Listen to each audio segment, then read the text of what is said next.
tener en cuenta que, aunque muchos de vosotros consideráis la genialidad como el elemento diferenciador de Leonardo da Vinci, estamos hablando de un tipo que fue iletrado, ilegítimo, disléxico, bipolar y con déficit de atención.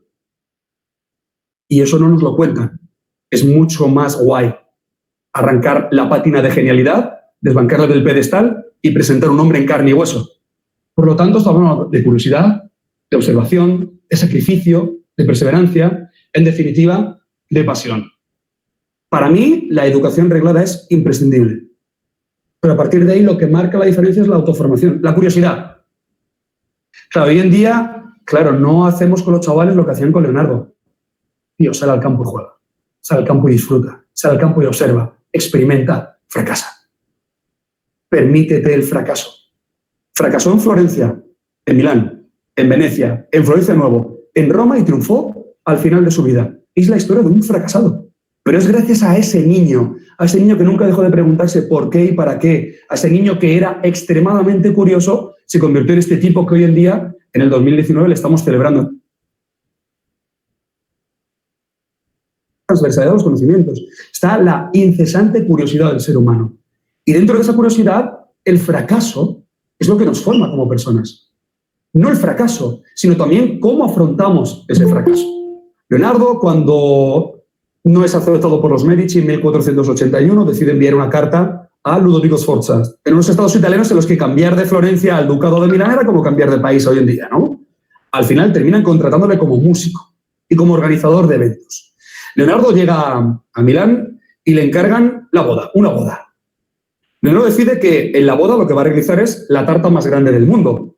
Claro, Ludovico Sforza le dice que la tarta tiene que ser muy grande. Cuidado, es que son 300 los invitados que van a asistir a esa boda.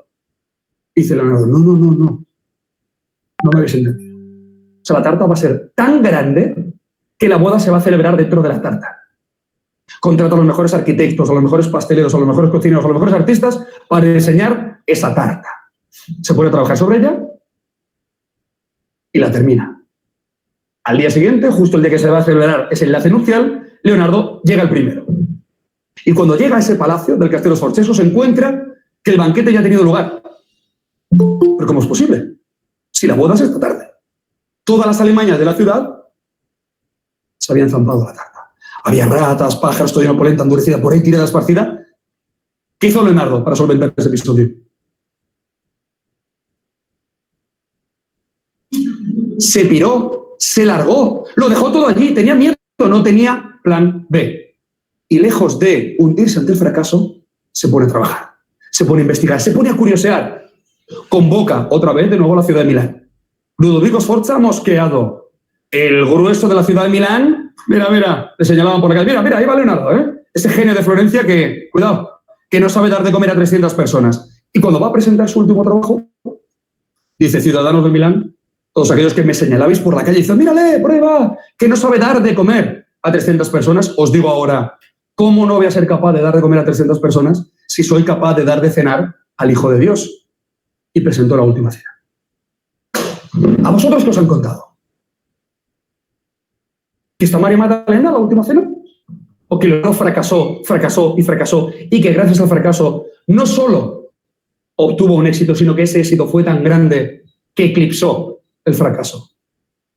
Nos han contado otra cosa. Nos han contado que hay personajes tan excelentes que son inalcanzables.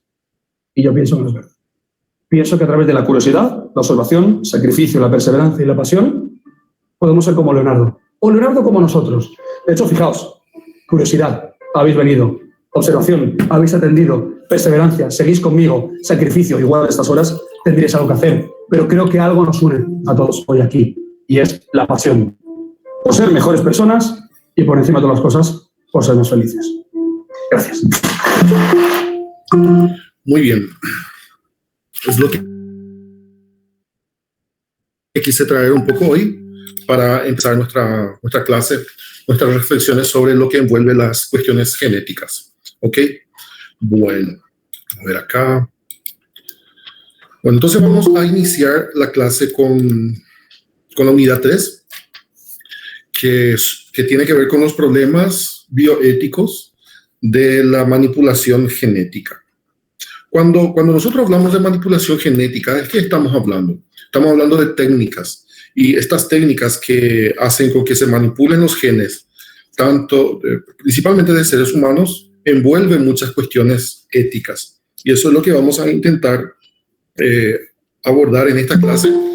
Y como objetivos sería identificar aquellos aspectos bioéticos de los temas como de la información genética humana. Acá nosotros vamos a tener muchísimos cuestionamientos éticos, tá? Porque hoje em dia a informação genética de um ser humano, ele pode ser manipulado, ele pode ser inclusive objeto de discriminação, então ele envolve muitas questões aqui, a nossa informação genética. Por exemplo, quando as empresas decidem contratar um funcionário e se, por exemplo, ele solicitar alguma informação sobre alguma doença que possa ter essa pessoa, aí você pode ter, por exemplo, uma fonte de discriminação. Então, como a gente resolve isso a nível do direito, a nível ético, etc. Então, se envuelven muchas cuestiones la información genética humana. Luego también tenemos la experimentación en animales, que es una cuestión que nosotros tenemos que hablar, principalmente cuando se trata de utilizar a animales, por ejemplo, principalmente para la industria de cosméticos. Hoy en día también se utiliza animales para el mejoramiento de la calidad para el consumo humano, pero también se está utilizando animales para extraer los órganos de esos animales para trasplantarlos en seres humanos, por ejemplo. Luego tenemos el tema de la clonación, que envuelve toda una cuestión ética, la clonación humana, y la cuestión de los transgénicos. Entonces son algunos aspectos que vamos a estar analizando hoy para que ustedes tengan una idea general. Así como dije, no vamos a poder profundizar cada uno de ellos, porque cada uno de estos temas dá para muitas classes. Então, ele é multidisciplinário, ele envolve muitas questões, não somente a parte ética. Ou seja, para que a gente possa analisar, por exemplo, somente a parte ética da questão da genética humana, do projeto Genoma Humano, por exemplo, a gente tem que primeiro estabelecer uma discussão técnica, tá?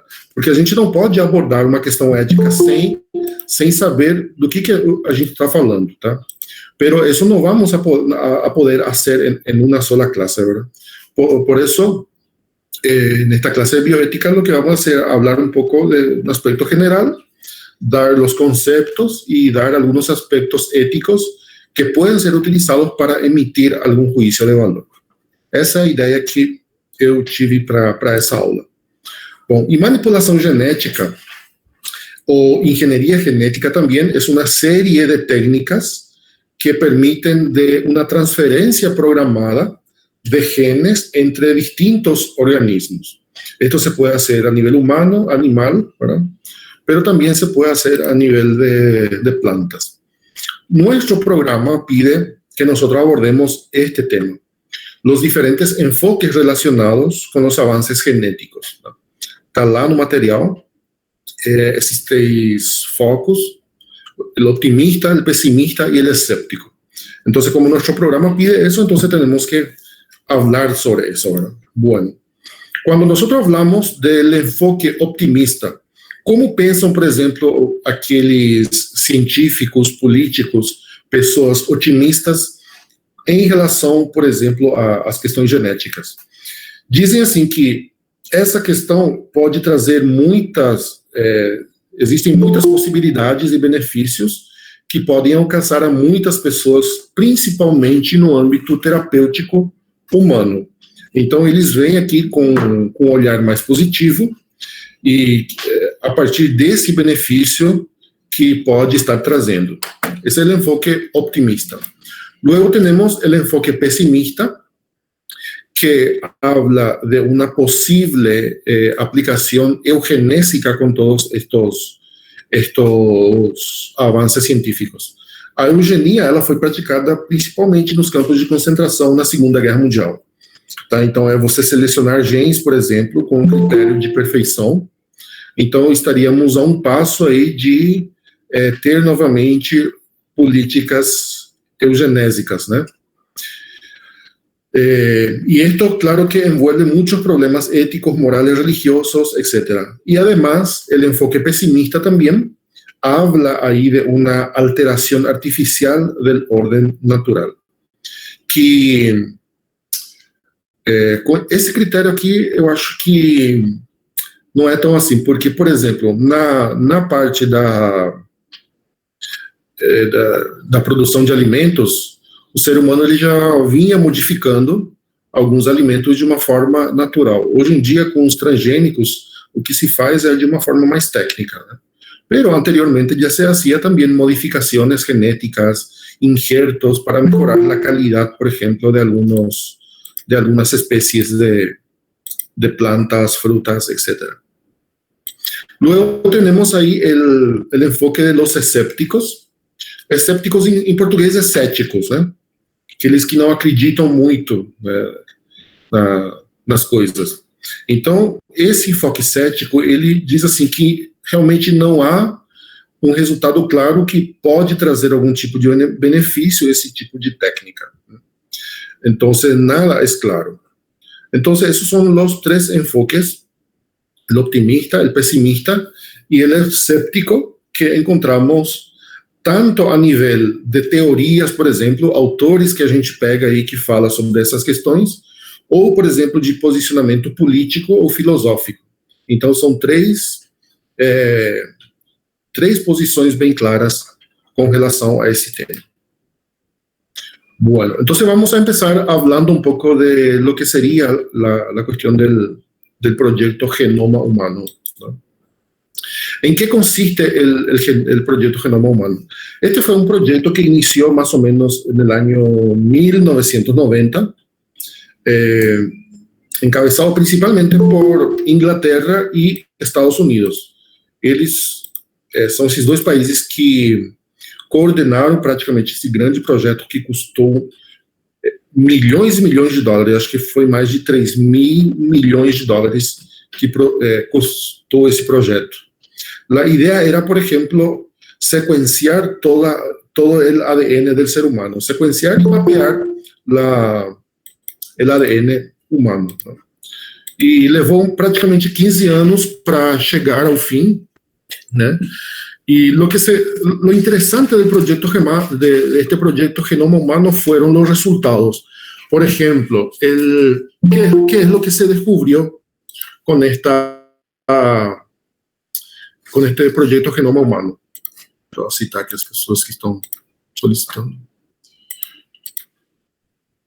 Que todos nosotros, todos los seres humanos, nós temos 99,8%, tá, de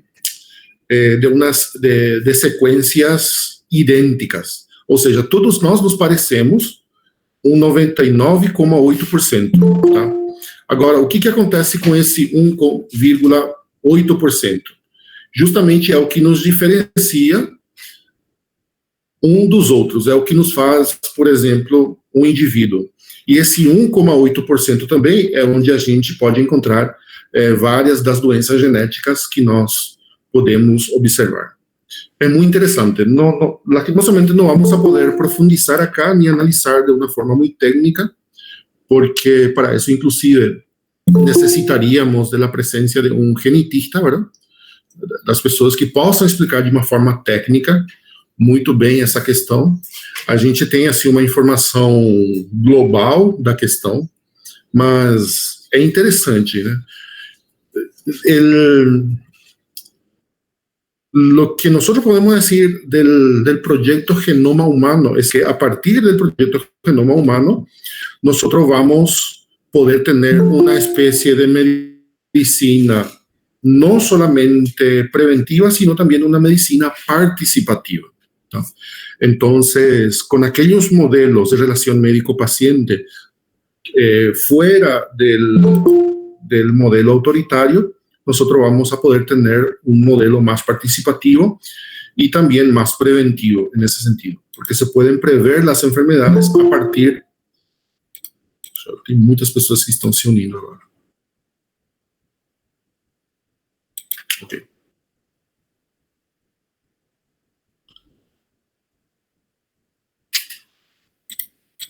Não tem mais? Aí eu vou começar a explicar e aí vão começar a aparecer. Bueno, entonces, ¿cuál era nuestro objetivo? Era secuenciar y mapear el ADN humano, el código genético del ser humano. Entonces, a partir de la aplicación, por ejemplo, del proyecto Genoma Humano, se puede conocer hoy en día las bases moleculares de ciertas enfermedades hereditarias, por ejemplo, como el Alzheimer, etc. Entonces, a partir de eso, se puede, digamos así, intervenir para paliar o para curar esas enfermedades, o inclusive para prevenir esas enfermedades. Ahora, ¿cuál es el problema acá? El problema son eso que nosotros llamamos las sombras, los riesgos y los excesos del proyecto Genoma Humano. ¿Por qué decimos sombras? Sombras porque en realidad no existe nada claro, ¿verdad?, de cómo podría utilizarse esas informaciones genéticas tanto en el ámbito político, en el ámbito laboral, etc. Entonces, hay dos cuestiones que yo puse acá que me parece muy importante analizar desde el punto de vista bioético. Primero, la privacidad de los datos genéticos. Y después,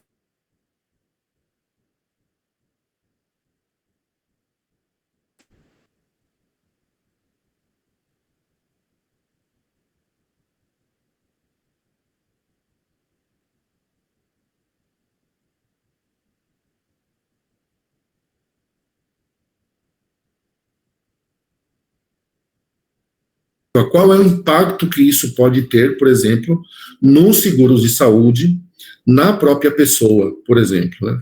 O impacto psicológico que isso pode ter.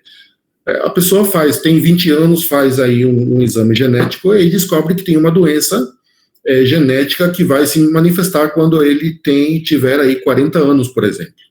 Então, como a pessoa vai se sentir? Qual vai ser o estilo de vida? Qual é o impacto psicológico que vai causar nele essa informação?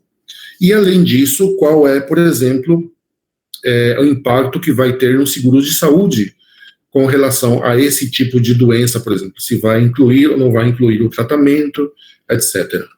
E também, quando falamos da privacidade dos dados genéticos, tem que haver, de uma ou outra forma, uma certa proteção legislativa sobre essas informações. Ou seja, tem que ser estabelecida algum tipo de lei que possa garantir a privacidade, por exemplo, desses dados, dessas informações.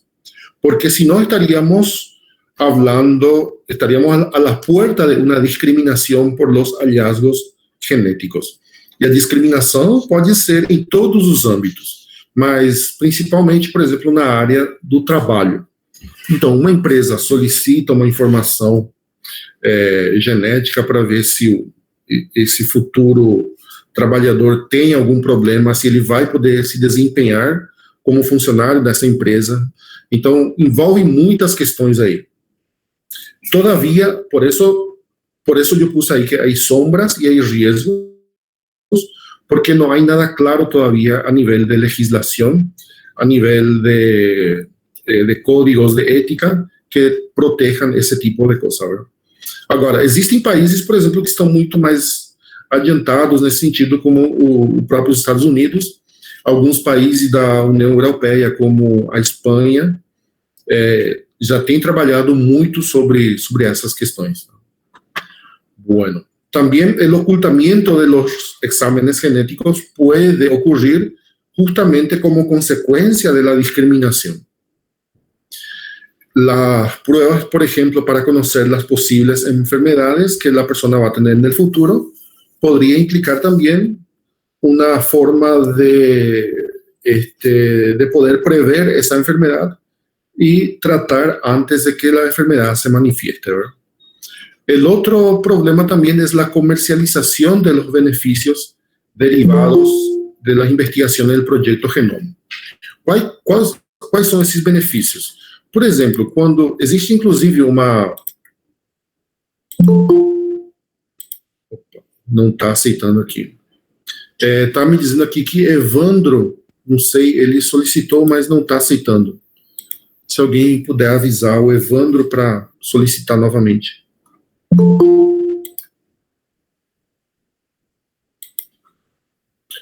Não está aceitando o Evandro aqui, não sei por quê.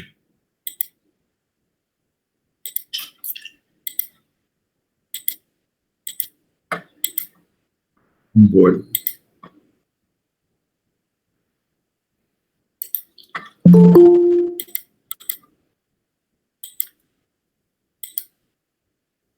O Evandro deve ter algum problema com a internet dele, porque não está aceitando aqui.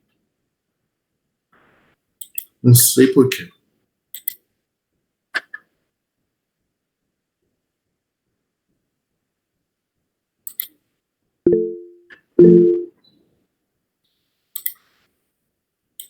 Entrou, mas está aparecendo aqui como que não entrou ainda. Não sei por quê.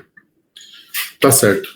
Bueno, entonces la comercialización de esos beneficios es un punto también negativo del proyecto Genoma. Por ejemplo, lo que tiene que ver, por ejemplo, con el patentamiento de los genes humanos y la secuencia génica. Hay, por ejemplo, un laboratorio, es una compañía que se llama Miriam Genética, que hizo un descubrimiento, por ejemplo, de 2 genes que causan cáncer de mama.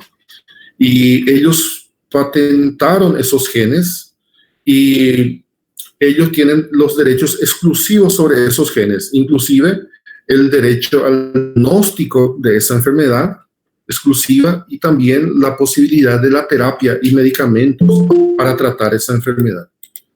Então, são coisas assim que podem acontecer com o patentamento de los genes humanos.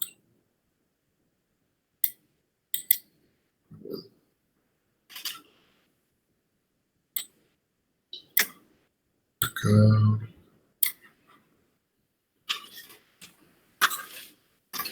Bueno, las cuestiones derivadas del proyecto Genoma Humano a nivel ético, nosotros vamos a tener ahí esta institución que es el Instituto Nacional de Investigación de Genoma Humano. Este instituto decidió crear un programa que es el programa que se va a encargar de estudiar cuáles son aquellos aspectos que traen beneficio y riesgos de la información que deriva del genoma. Entonces ahí se crea este proyecto, este programa que se llama Implicaciones Éticas, Legales y Sociales. É como um departamento que eles vão poder verificar quais são os impactos negativos e positivos da utilização dos dados genéticos. Luego también lo que tenemos que hablar acá es, cuando hablamos de los genes, es la Declaración Universal sobre el Genoma Humano y los Derechos Humanos de 1987. Entonces, esta declaración que es, así como dice su nombre, es una declaración, ele não é uma lei, ele não tem uma força coativa, ele é mais um código de ética a nível geral, e o que diz essa declaração da Unesco é que as informações genéticas devem ser protegidas de uma forma individual. Aí.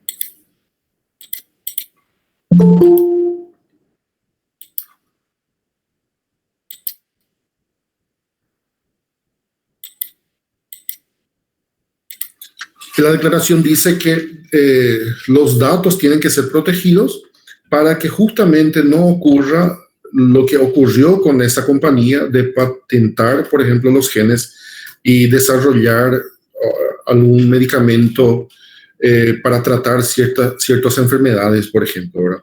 Entonces, el interés de la industria farmacéutica es muy grande en este sentido. Entonces, por eso esta Declaración Universal del Genoma Humano es muy importante para poner un freno a los intereses solamente económicos. ¿Cuáles son las prioridades actuales del programa que les hablé acá? Este programa, implicaciones éticas, legales y sociales. Colocar aquí. Bueno, las prioridades tienen que ver con la investigación genómica en 4 áreas. En el área de la medicina, tá? Tudo que envolve as questões da medicina, a questão do direito, e também a questão do ordem ao público e também da sociedade. Então, essas são 4 tipos de categorias amplias que este programa va a estudiar en todo lo que tenga que ver con el genoma humano, con los genes. Entonces, se trata de fomentar la investigación y la transferencia de información entre grupos de investigación. Tá? Assim como a gente já falou alguma vez aqui que não existe pesquisa científica que seja privada. Todas as pesquisas científicas têm caráter público. Tá? Então, o que esse programa ele trata de fomentar a investigação e a transferência da informação entre os grupos de investigadores. E isso especialmente para favorecer, primeiramente, o cuidado médico, favorecer a saúde das pessoas, etc. Esse é o principal objetivo de este programa, de esta institución. Bueno, vamos a ver otros aspectos éticos que envuelve el genoma humano. La investigación genómica va a permitir, por ejemplo, predecir la probabilidad de adquirir ciertos tipos de enfermedades mucho antes de que esa enfermedad pudiera desarrollarse. Y así como estábamos diciendo, cómo esto va a influir en la psicología de la persona. De que forma que isso vai afetar a vida das pessoas. Né? Puede traer también problemas familiares, porque si nosotros estamos hablando acá, por ejemplo, de una enfermedad genética, eso significa que los integrantes de la familia también tendrían la posibilidad de someterse a las pruebas para poder tener alguna información sobre essa enfermidade dentro da família. E o que poderia acontecer aí é que alguém da família não quisesse se submeter, por exemplo, a um exame desse tipo, então isso pode criar conflitos dentro da própria família. Né? Por exemplo, o outro aspecto ético que pode trazer acá é quando el conocimiento genético o la información genética de la persona es requerido por las empresas para contratar. Até aí, por exemplo, a gente não encontra ainda nada de errado, porque as empresas podem, por exemplo, pedir esse tipo de informação. O problema vai surgir, por exemplo, quando a empresa obrigar as pessoas a fazerem essas provas genéticas, o que violaria, por exemplo, a autonomia das pessoas, né? Então, o que pode acontecer é isso. Obrigar as pessoas a se submeterem a provas genéticas para poder, por exemplo, garantir uma vaga numa empresa. O outro aspecto ético é o diagnóstico prenatal. Então, existe aquela possibilidade de descobrir se um feto tem alguma malformação, alguma enfermidade genética, y esto lo que permitiría es causar un aborto eugenésico. ¿Verdad? Entonces, ese es otro aspecto ético de la información genética que puede ocurrir. Se isso acontece, o que vai se repetir aí de outra forma é o que Hitler realmente queria, criar assim uma raça superior. Então, se você tem um feto que é portador de alguma doença e por esse motivo você vai fazer um aborto eugenésico, então nós estamos agindo de uma certa forma como Hitler estava agindo. A gente está pensando como ele estava pensando, tá?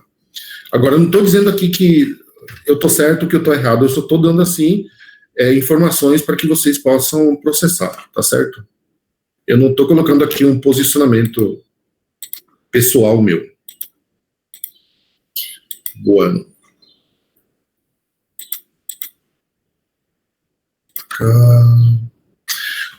Existen algunas declaraciones y documentos de instituciones internacionales, de organizaciones internacionales, que van a hablar sobre el genoma humano, los genes humanos.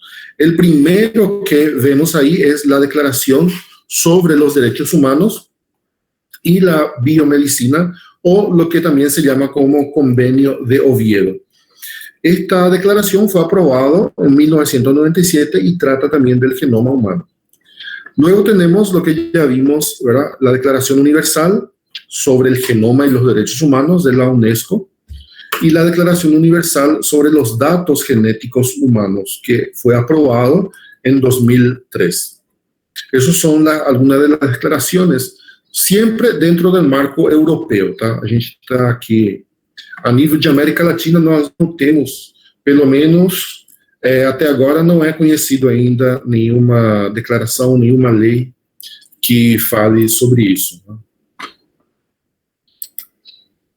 Bueno, hasta acá, não sei se existe alguma pergunta que queiram fazer. Pessoal, tentem se conectar um pouco mais cedo, tá? Porque atrapalha a aula quando os alunos se conectam muito tempo depois. Eu sei que tem pessoas aí que trabalham e que às vezes não podem, mas na medida do possível, tentem se conectar. Agora, por exemplo, já são 2h40. Então, eu sei que às vezes ninguém também quer perder aula, quer ter a sua presença, mas tentem se conectar um pouco mais cedo, tá? Bueno, si ustedes no tienen preguntas, yo tengo pregunta. La primera pregunta de todo lo que estuvimos hablando acá, vamos a poner así, cuando el conocimiento genético es requerido por empresas para contratar a funcionarios y obligan a estos funcionarios a realizar pruebas genéticas, esta situação chocaria contra o princípio de...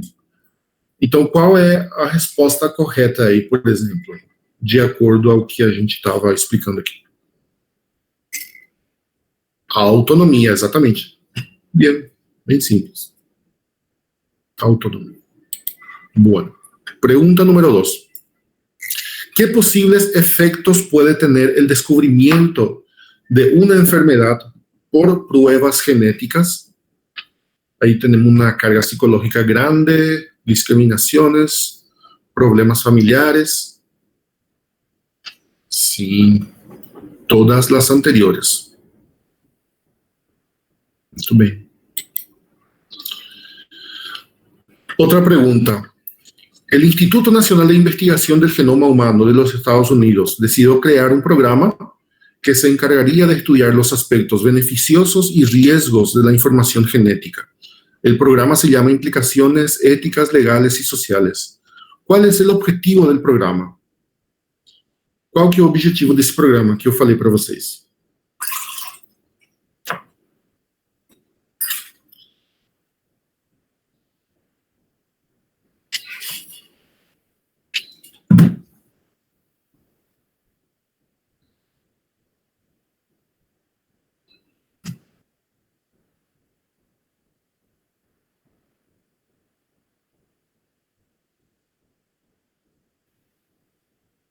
¿No? La opción número 1 dice fomentar la investigación y la transferencia de la información entre grupos de investigación, favorecer el cuidado médico, establecer políticas adecuadas y éticas. Todas são corretas, né? Então, D. Muito bem. Terapia gênica. Essa é outra questão que vamos a abordar. Bueno, ¿en qué consiste la terapia génica? Esta terapia génica es una terapia que todavía está en una fase de experimentación. Todavía no se utiliza como un tratamiento, ¿verdad?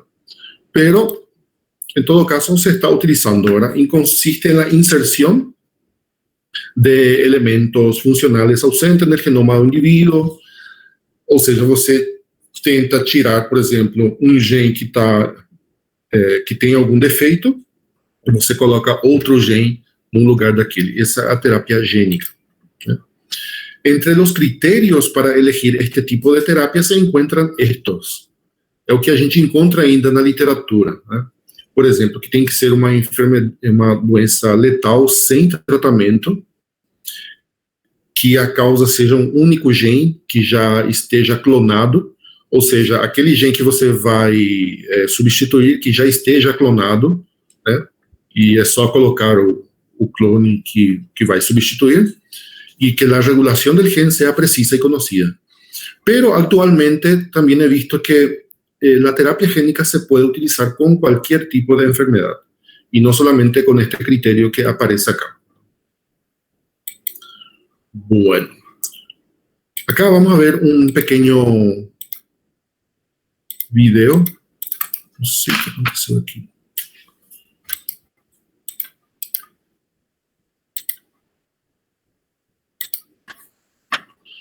De lo que sería la terapia génica.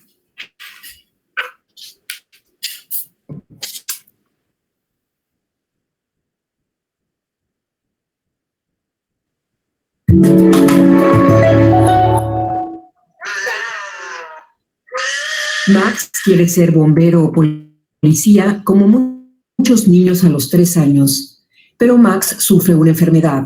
Su sistema inmunológico no funciona correctamente debido a un defecto genético. Su madre tiene un único deseo: que sane, que mejore, que tenga una vida sin complicaciones y sin preocupaciones. En la Facultad de Medicina de Hannover, Axel Schambach trabaja para que esos deseos se cumplan. Investiga en el área de terapia génica basándose en los estudios de Alain Fischer y Jean-Laurent Casanova, galardonados con el premio Robert Koch. El profesor Casanova se dedicó durante años a investigar las causas de los defectos inmunológicos. Fungió como un cazador de genes en búsqueda de esas enfermedades hereditarias. Y el profesor Fischer de París también se desempeñó en ese ámbito, realizando trabajos de investigación muy prometedores. Fue un pionero de la terapia génica. Sin embargo, esta tenía graves efectos secundarios. Axel Schambach trabaja junto con Alain Fischer para resolver ese problema. Los científicos fabrican en el laboratorio una versión correcta del gen defectuoso. Luego hay que llevarlo a la célula a la posición de vida. Se coloca en un transportador de genes. Uno puede imaginárselo como un taxi de genes. El gen correcto se sube para ser transportado dentro de una célula, pasando por las diferentes fronteras celulares, hasta llegar a los cromosomas, donde se ubica nuestro ADN y ahí puede ser instalado. Ese taxi genético era el problema hasta ahora, ya que no solo activaba al gen reparado, sino también a los de al lado. La leucemia era una de las consecuencias. Es por ello que Axel Schambach modificó ese taxi génico. Está construido de otra forma. Las regiones que se encargan de transportar la información genética y de que ésta se transcriba están construidas de otra forma.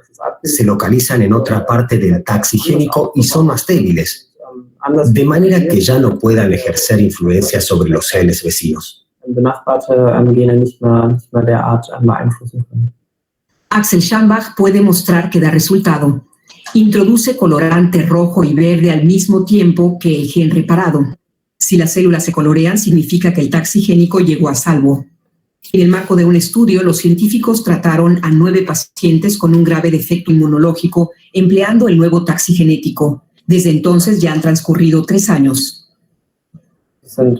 Hasta ahora estos 9 pacientes no presentaron ningún efecto secundario. En los otros pacientes, los efectos secundarios surgieron más o menos al cumplirse los 3 años de tratamiento.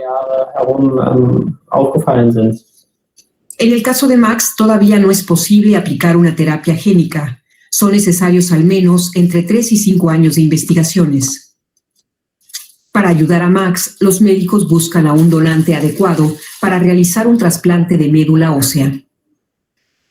Aunque por ahora Max sueña con otras cosas. un camión de la basura.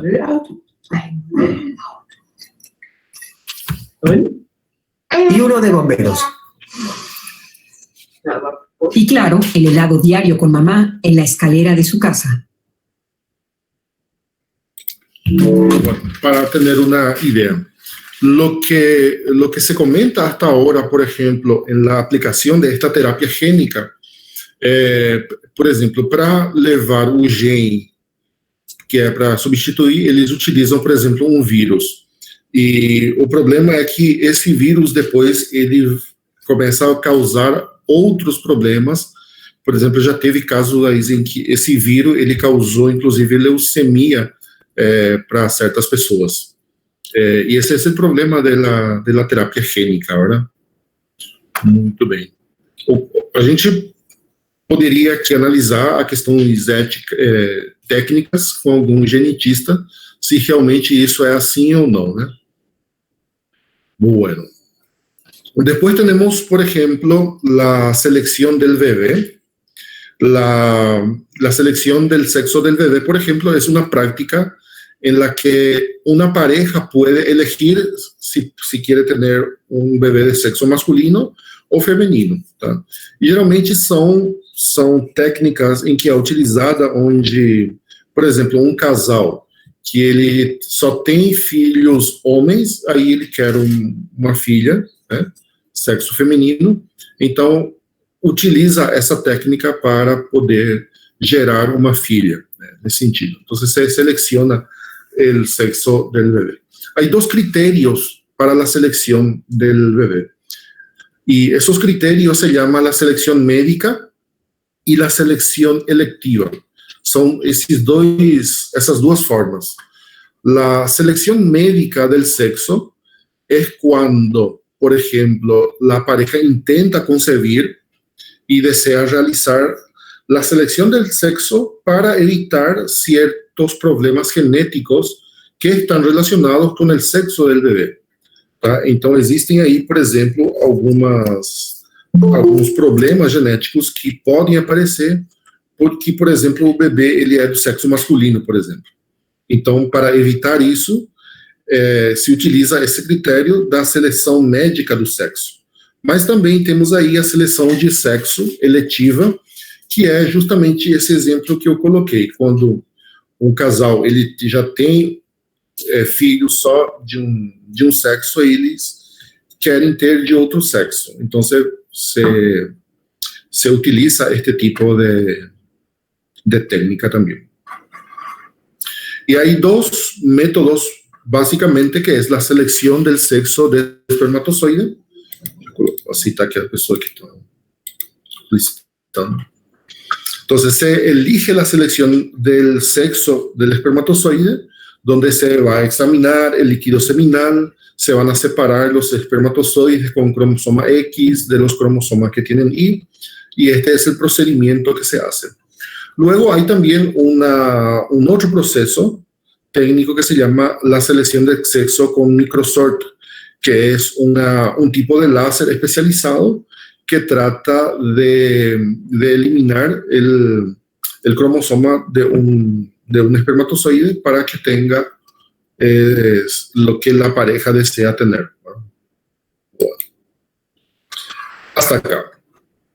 Lo que yo no les dije es, acá, cuando nosotros hablamos de selección de sexo electiva, ou seja, quando o casal decide ter um bebê de um sexo que eles não conseguem ter de forma natural, esse critério também se chama equilíbrio familiar, tá? O que está aqui, equilíbrio familiar. Muito bem. E existe uma pergunta sobre isso aqui que vai aparecer em algum lugar. Acá. Dice, la selección médica de sexo, selección médica, esa es la pregunta, ¿verdad? O la afirmación. Es el criterio que se utiliza simplemente por el deseo de tener un hijo de un sexo específico, es lo que se llama equilibrio familiar. ¿Falso o verdadero? Seleção médica del sexo. Médica. Seleção médica do sexo, ele indica quando, por exemplo, eles decidem ter filho de um sexo X para evitar certo tipo de doença. Esse é seleção médica del sexo. Vou colocar aqui. El otro se llama selección de sexo electiva, o que se chama também equilíbrio familiar. Aqui. Equilíbrio familiar. Então, esse aqui é falso.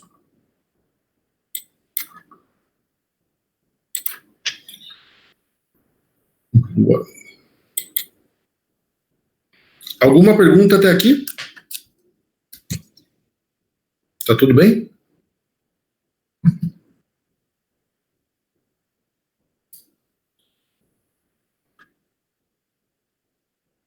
Ok. Luego tenemos lo que se llama la epigenética. Y tiene aluno ainda que está se conectando. La epigenética. La epigenética es el estudio de los mecanismos que regulan la expresión de los genes sin ninguna modificación de los genes en la secuencia del ADN. Entonces, la epigenética lo que trata de estudiar, por ejemplo, la influencia que hay del medio ambiente con los genes y que de una u otra forma van a determinar un fenotipo, ¿verdad? Eso es lo que se llama epigenética. Aqui não se intervém no DNA da pessoa. O que se trata é de modificar, por exemplo, o meio ambiente. Tá? Bueno, así vamos a ver un poco qué dice más sobre la epigenética. Durante mucho tiempo, los científicos creyeron que nuestro código genético era inalterable y nos determinaba al 100%.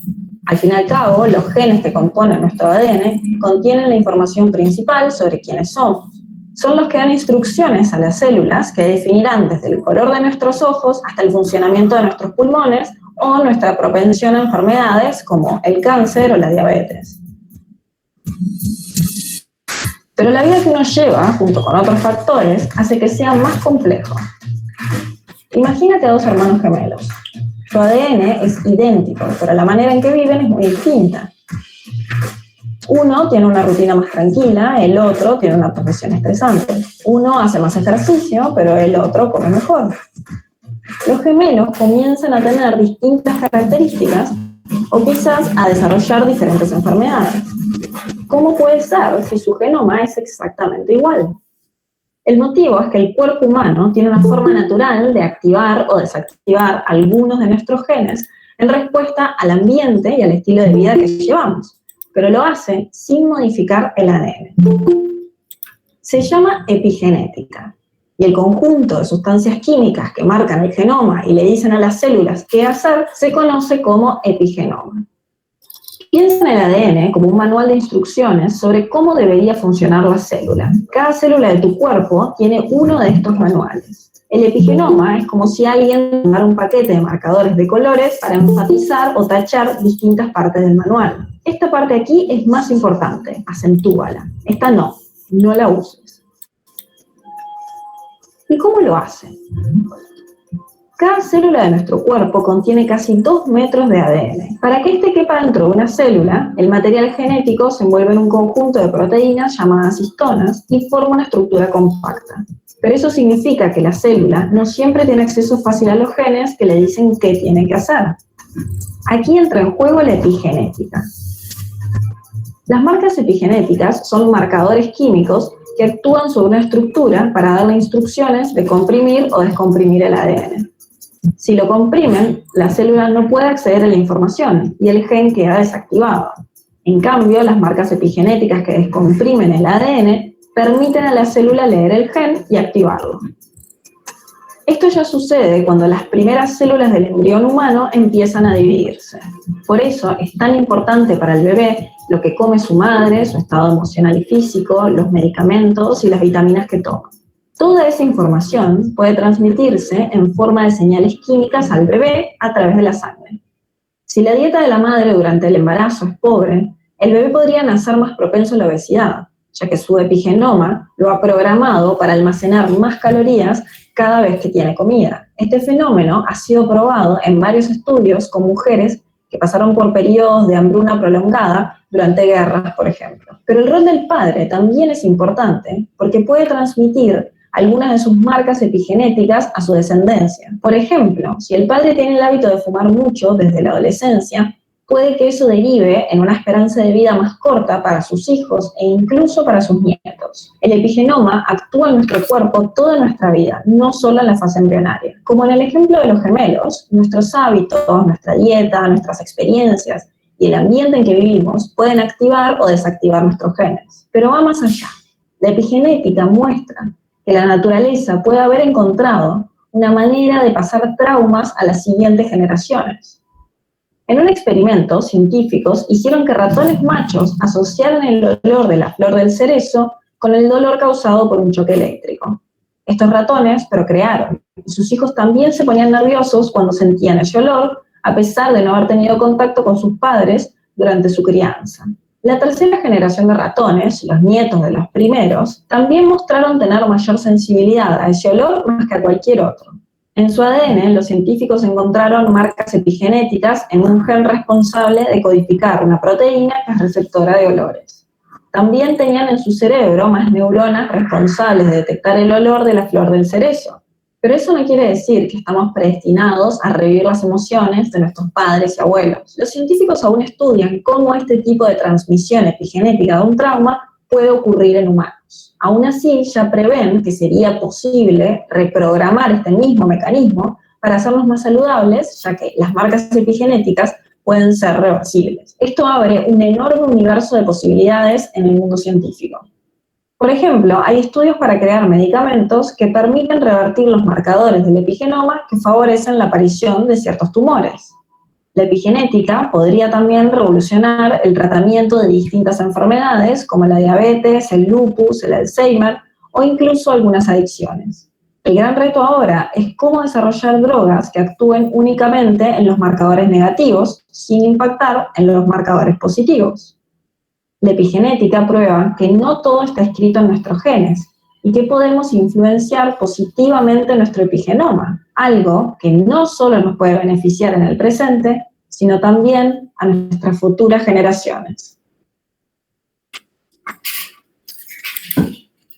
Bueno, es una idea, ¿verdad?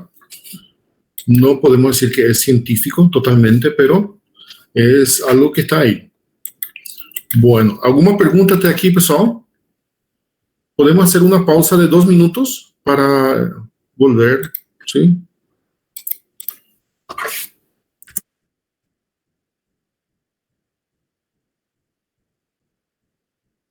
¿Todo bien por ahí?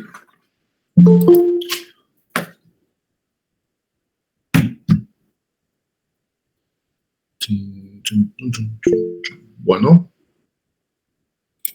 Un café.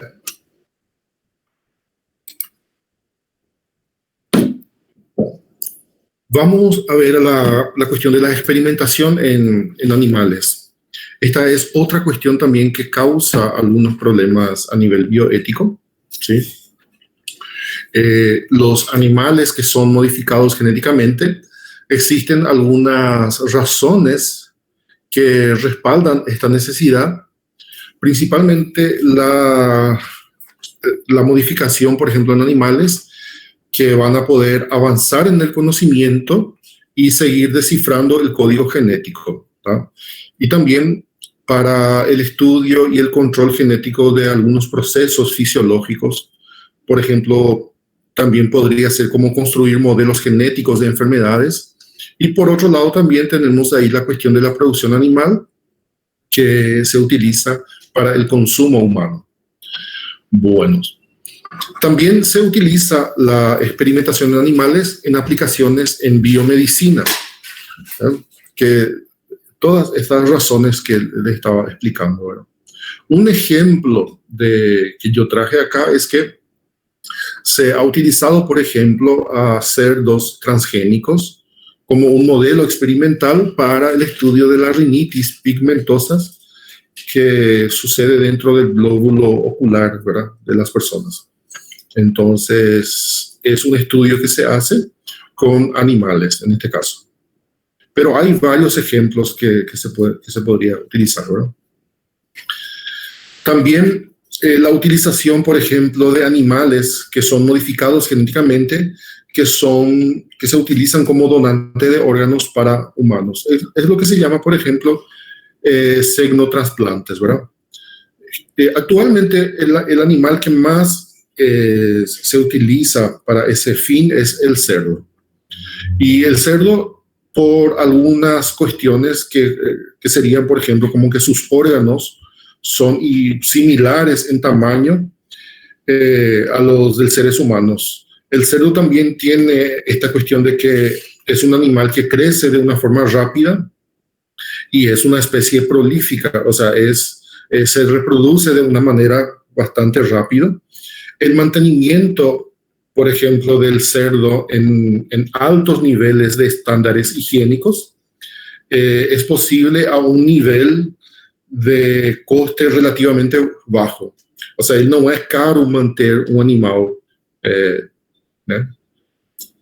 Después también se han establecido técnicas de transgénesis para modificar la inmunogenicidad, por ejemplo, de las células y algunos órganos porcinos, ¿verdad?, para poder evitar, en este caso, el rechazo del trasplante a seres humanos.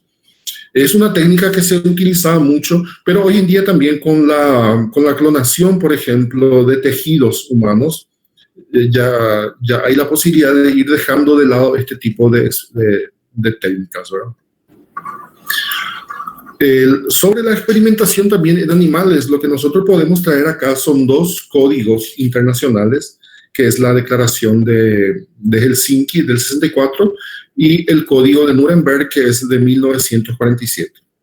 Esses dois instrumentos internacionais, o que eles vão colocar aí é que para que seja realizado testes em seres humanos, primeiro tem que passar por testes em animais. Eso es lo que dice básicamente esos dos códigos, ¿verdad? Claro que después de estos códigos, ya la ciencia y la técnica ha avanzado mucho y hoy en día, por ejemplo, ya no existe tanta necesidad de utilizar animales para la experimentación como la utilización, por ejemplo, de la clonación de tejidos humanos. Bueno. Ahora vamos con esta cuestión de la experimentación en seres humanos, de modificar un animal genéticamente para el mejoramiento del producto. En este caso, por ejemplo, como a gente está observando aí boi, e seria modificar geneticamente para uma melhor produção, tanto a nível de carne como a nível reprodutivo. Tá? Ahora, lo que nosotros no sabemos, por lo menos no hay ningún estudio que demuestre de una forma conclusiva que este tipo de animales causen algum impacto, por exemplo, en la ecología. Porque você está colocando na natureza um animal que é geneticamente modificado, que não é natural, e isso, logicamente, pode causar algum impacto na ecologia, né? Então, esse é um dos problemas que há a nível ético quando analisamos esta questão. Bueno.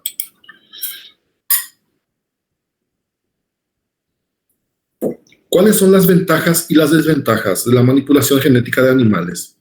Bueno, las ventajas, lo que podríamos ver es cuando se hacen estudios en animales para humanos, lo que se trata es de prever enfermedades humanas, ¿verdad? Y también en cuanto a la productividad del ganado vacuno, clonado, por ejemplo, para el mejoramiento de la carne. Agora, como estava dizendo, a gente não sabe ainda se o consumo, por exemplo, de uma carne de um animal clonado, ele causa ou não algum impacto na saúde das pessoas. Lógico que nós nos alimentamos muito, por exemplo, de de alimentos que são modificados geneticamente, só que não sabemos ainda se isso vai causar ou não algum impacto na nossa saúde. No sabemos todavía, ¿verdad? También se utilizan animales para la producción de medicamentos, también para la conservación de especies en peligro de extinción, en ese sentido es positivo también, o la clonación de animales que já estão extintos. Agora, isso aqui, por exemplo, eu não vejo assim nenhum objetivo claro. Por que trazer um animal extinto, por exemplo, de volta para a natureza? Qual que é o objetivo disso, por exemplo? E a desventaja da manipulação é que pode reduzir a biodiversidade. Aunque não sabemos todavía, a gente fala assim de uma forma intuitiva, tá? Sem estudos científicos, que não existem ainda, se reduz ou não a biodiversidade. Também a possibilidade de transmissão de patógenos humanos a los seres vivos, o viceversa, ¿verdad? Y por último, hay la cuestión del sufrimiento animal. Esas son algunas de las cuestiones que aparecen cuando hablamos de la manipulación de animales. Luego tenemos la cuestión de la manipulación genética en ser humano. Y cuando hablamos de ser humano tenemos que traer la Declaración del Genoma de 2003, que habla de que hay que respetar al indivíduo, hay que respetar la dignidad de las personas. ¿No? Então, com isso, a gente tem aí uma ideia de que a manipulação genética sem nenhum objetivo terapêutico, sem nenhum objetivo claro, só, por exemplo, por uma curiosidade científica, estaria eticamente errado. Bueno, las prácticas que prohíben las alteraciones genéticas lo encontramos en algunos documentos internacionales. Por ejemplo, y siempre dentro del marco europeo también, ¿verdad? El Consejo de Europa, já em 1982, o Conselho da Europa, ele não é uma instituição da União Europeia, ele é uma instituição que já existia antes da União Europeia. E esse Conselho da Europa, em 1982, ele já solicitou a inclusão dentro da lista dos direitos humanos, por exemplo, a intangibilidade da herança genética humana. Tá? Então, além dos 30 direitos humanos que nós temos aí na declaração, esse Conselho da Europa, ele solicitou a inclusão da herança genética para que ele não seja manipulado, por exemplo, com fins políticos, científicos, técnicos, que não seja terapêutico, por exemplo. Né?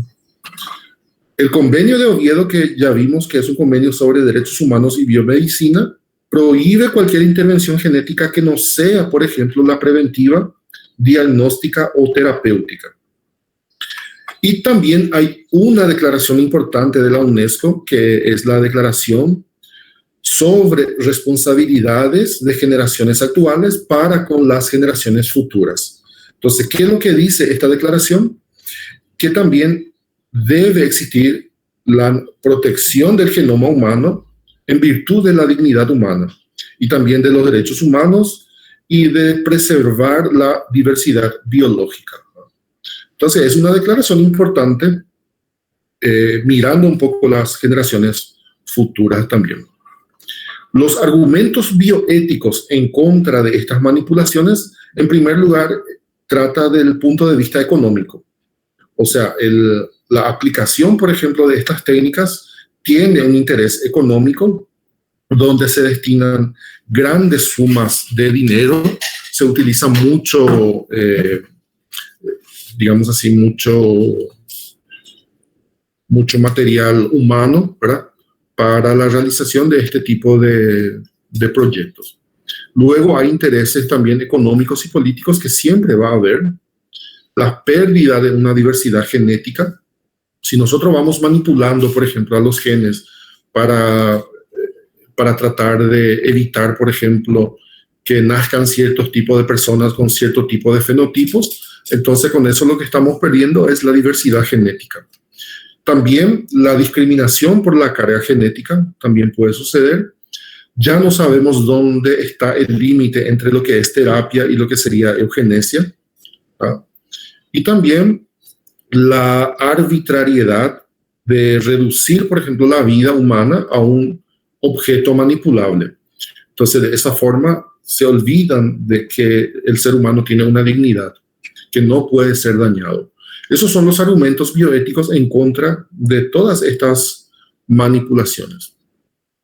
Y cuando hablamos de clonación, estamos hablando de clonación humana, de uma clonação total. A gente não fala que não estamos abordando aqui, por exemplo, a clonação de certas células para criar tecidos humanos, por exemplo, órgãos humanos. Estamos falando de clonação humana completa. Nesse sentido, ele é bem claro. A clonação humana, ele não é, pelo menos do ponto de vista ético, ele não é aceitável. Por quê? Porque não existe um objetivo claro, não existe, por exemplo, um benefício para a humanidade, para a ciência, a clonação completa de um ser humano. E para abordar um pouco essa questão, eu recomendo esse filme que se chama A Ilha. Ele aborda essa questão da clonação humana, ou seja, da utilização de clones humanos para extrair os órgãos desses clones, para transplantar depois esses órgãos para as pessoas que se clonaram, né? Então, é uma utilização comercial de lo que seriam os clones humanos, né? É uma fábrica de órgãos, por exemplo, né? É um bom filme. Parece ciência ficção, mas em realidade não é tão assim, né? Inclusive, hoje em dia, isso aqui já pode ser uma realidade. Só que, por uma questão ética legal, ainda eu acho que não existe.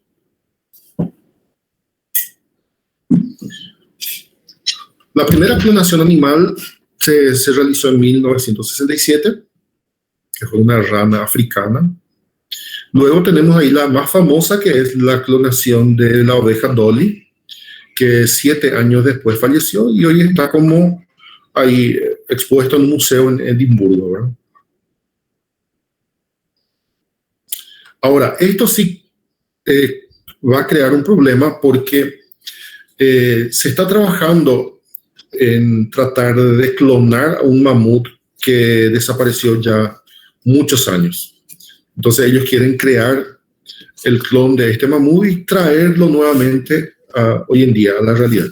Ahora, ¿cuál es el problema? Que se gasta mucho, tantos recursos financieros, recursos humanos, para esto que não tem nenhuma finalidade.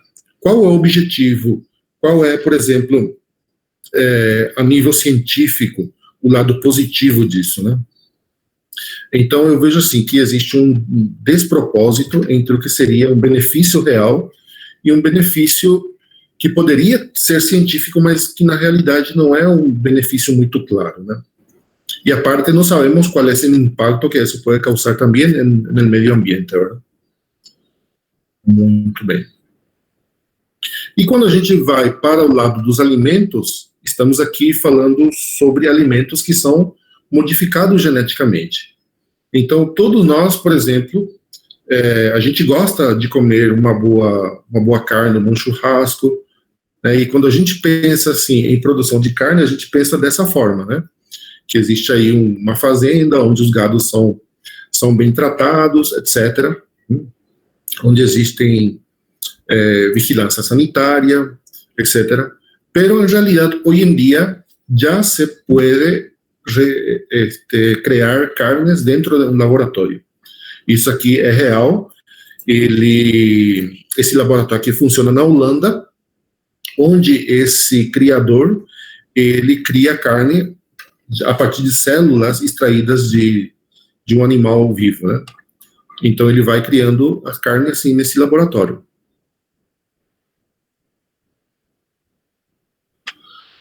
Después tenemos la biotecnología, que es aplicada a los procesos biológicos, y ahí hablamos, por ejemplo, de los alimentos que son modificados geneticamente. Os transgênicos, a gente pensa que os transgênicos, ele é só feito em laboratório, mas na realidade, praticamente, a história da humanidade, ela sempre vem praticando a transgenia na própria natureza.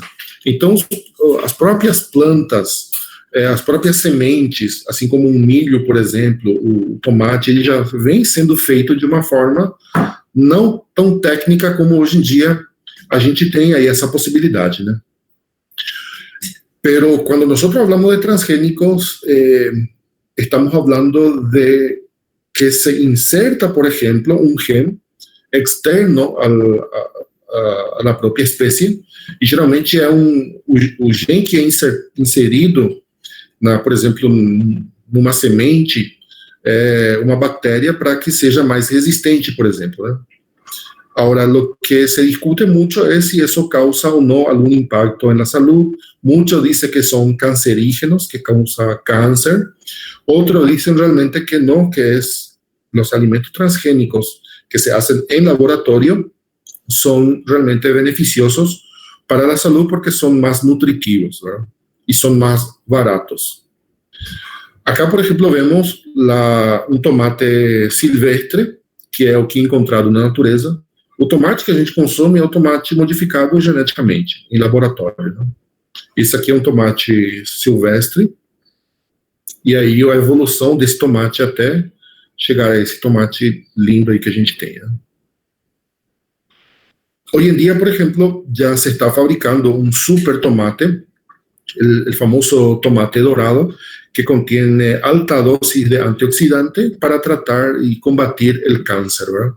Eu acho que na Espanha já está sendo comercializado esse tomate aqui, que vai tentar combater o câncer, as células cancerígenas.